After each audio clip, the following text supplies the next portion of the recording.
Hello and welcome back to my channel. I'm Irrelevant and here are my top 10 games of 2020. A large majority of the games on this list have been played on this channel throughout the past year, so if you want to find out more about them, you can always check out those videos and see my first impressions. First off, we'll start with games that I was interested in, but never got a chance to try out. Ghost of Tsushima. Now I love action games with beautiful combat and tough but fair gameplay. The concept of this game heavily intrigues me, but right now I don't know if I'll ever get back around to trying it out. 13 Sentinels. Initially described to me as a visual novel with mechs. Need I say more? When I first started streaming, I was playing a lot of visual novels like AI The Somnium Files, so this game is right up my alley. I'm sure I'll be picking this game up shortly. Doom Eternal. I was a real big fan of the first game, of the fast-paced action and actually great story that it was set to, but sadly I don't think I'll be picking this up going forward. It's just not in the cards right now. Disco Elysium.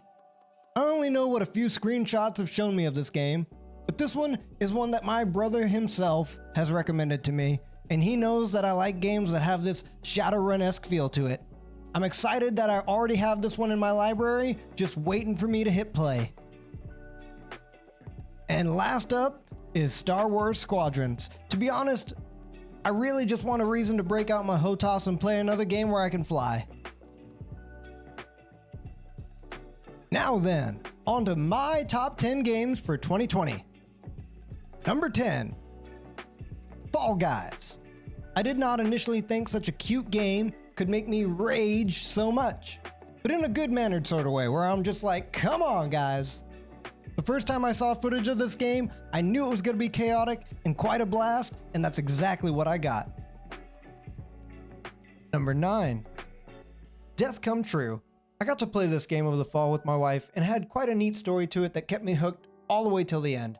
Now, I'm not allowed to share any footage and I don't want to spoil the game, but I can say it's Until Dawn-esque, but with real actors portraying the characters. Think Night Trap, but done really well. Number 8, Slasher's Keep. Would that I had more time to dive into this game.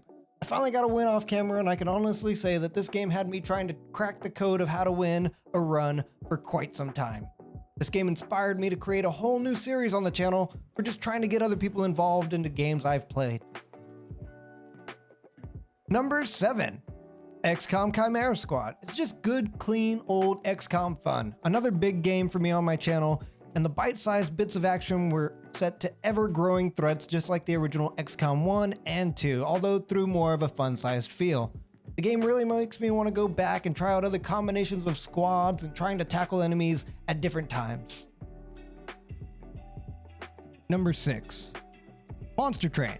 This game is so addicting it's crazy. Each run had me trying to suss out how I'm going to walk away with the win, and just when I thought I had it all figured out, the extras after beating the game kept me scratching my head. Talk about tough but rewarding. Not much in the story department, but this is definitely a case where gameplay loop alone holds the game up high. Number 5, One Step from Eden. I could have made a whole channel based around just this game alone. This game is a love letter to the Mega Man Battle Network series, and the grid where the entire game takes place on is such a wild place just to try and survive. There's always 20 different things to watch out for in any given moment, and it was in this chaos that I fell in love. I'm glad the developer keeps returning to this game periodically, just as I do. Number 4, Spelunky 2. I was a bit of a fan of the first game. Like, I knew it was good, but I only played a handful of runs. With Spelunky 2, I'm all in. No questions. I'm here to have a good time in the Rube Goldberg Machine of Death and find all the little secrets and unlock all the characters and just have a great time. I've played so much of this game and I haven't even touched the multiplayer yet. There's still so much for me to see here and I'm loving every minute of it. Number 3, Brigandine Legend of Runeterra. I was patient.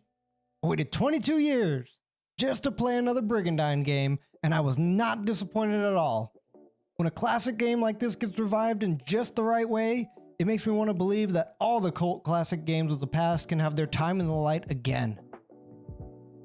Grand strategy should be the second furthest thing on consoles after real-time strategy, but man, does Brigandine sell the entire formula and make you want to just play one more turn. Number 2, Hades. I played this game on the last day of 2020. I almost missed out on an amazing experience. And earlier on this list, I was gushing about how sometimes games are held up just by their loop alone. Well, Hades holds up the game by its loop and the intriguing storytelling and the amazing characters. There's so much here to experience, and I've just barely scratched the surface of what else there is to dive into, and it's just a great game. Number 1, Final Fantasy VII Remake. Yeah, I'm one of those guys. Yeah, it's my favorite game of 1997 and my favorite game of 2020. I get emotional just playing the original game, and to have all those moments built upon, and to see all the characters getting their limelight of having amazing voice acting, great dialogue, it just takes me to the moon. I'm all in. I want more, and I can't wait for more. Over the past year, I played the original game with my wife just to get her in on the experience too, and we've barely just started playing through our playthrough of the remake. I couldn't have asked for a better love letter to my favorite childhood game. And that, ladies and gentlemen, is going to do it for my list. Let me know some of your favorites of 2020 down in the comments below, and if you like this list, consider leaving a like. As always, I've been Irrelevant, you've been awesome, and peace.